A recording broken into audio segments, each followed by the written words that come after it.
Assalamualaikum warahmatullahi wabarakatuh. Waalaikumsalam warahmatullahi wabarakatuh. Izin bertanya tentang sifat pelit. Semoga Allah merahmati dan mengampuni Ustadz, para ulama, terkhususnya Imam Badruddin, para penuntut ilmu dan seluruh muslim di dunia. Amin ya rabbal alamin.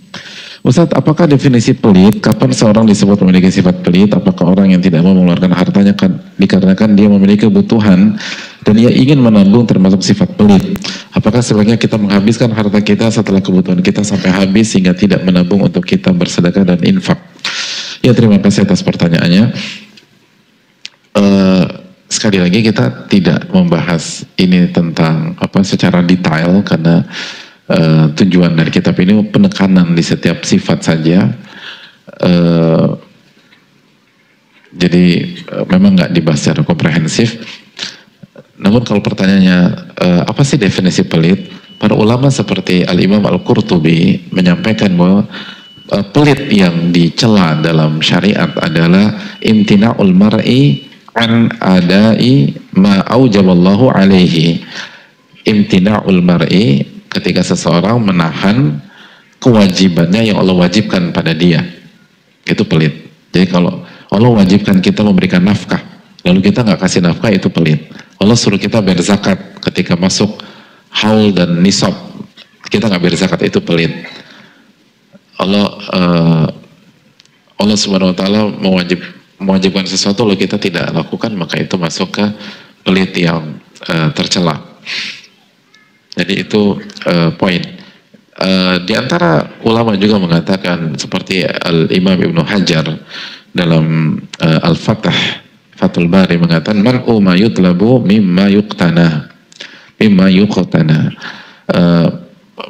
mencegah apa yang diminta secara syar'i. Jadi kalau kita diminta untuk memberikan nafkah, berzakat atau infak atau sedekah, lalu kita tahan tanpa alasan syar'i,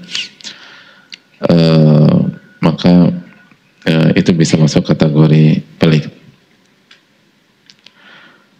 Allah Ta'ala a'lam. Dan pada dasarnya kalau itu amalan hal-hal yang sunnah, sebagaimana definisi atau infak sedekah yang sunnah sebagaimana definisi Imam Qurtubi, itu belum masuk ke pelit yang diharamkan. Tapi kalau itu dibiarkan, maka stadiumnya akan nambah gitu loh.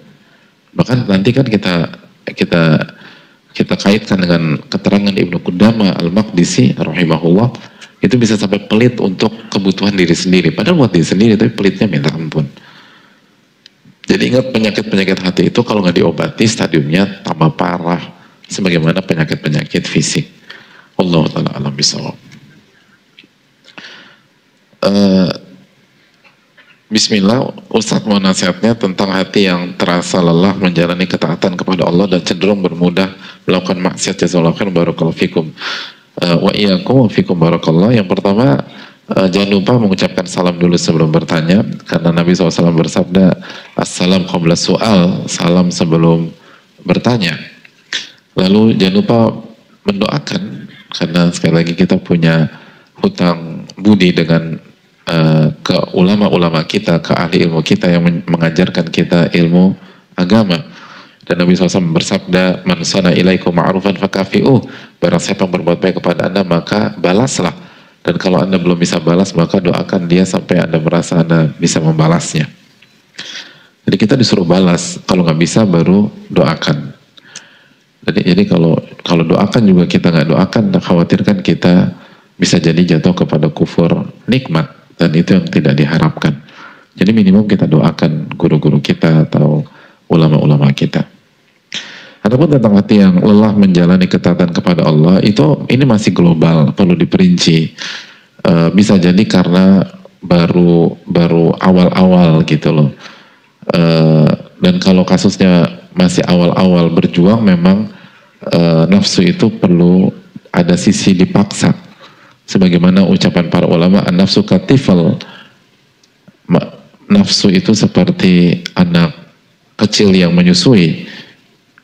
Kalau anda sapih, dia akan berhenti, dan kalau anda biarkan dia menyusu, dia akan menyusu sampai dewasa. Itu kata para ulama. Dan menyapi itu kan ada sisi memaksa.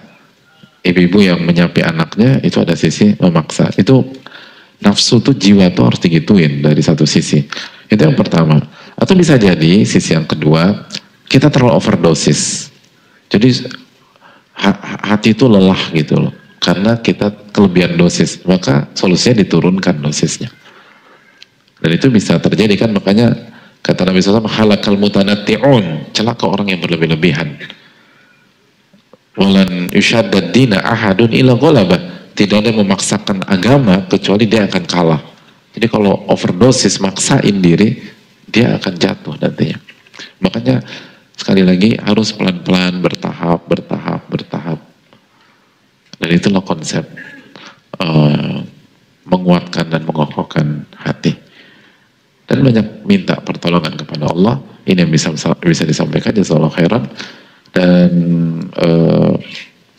pekan depan kita insya Allah mulai jam 5 kurang 15 untuk setoran doa dulu. Semoga Allah mudahkan, semoga Allah terima amal ibadah kita, dan jangan lupa pulang sambil banyak doa Rabbana taqabbal minna, ya Allah terimalah amal ibadah kita semua. Dan semoga yang terkena musibah diberikan pahala besar oleh Allah tabaraka wa ta'ala. Subhanakallahumma wa bihamdika, la ilaha illa anta, astaghfiruka wa atubu ilaik. Assalamualaikum warahmatullahi wabarakatuh.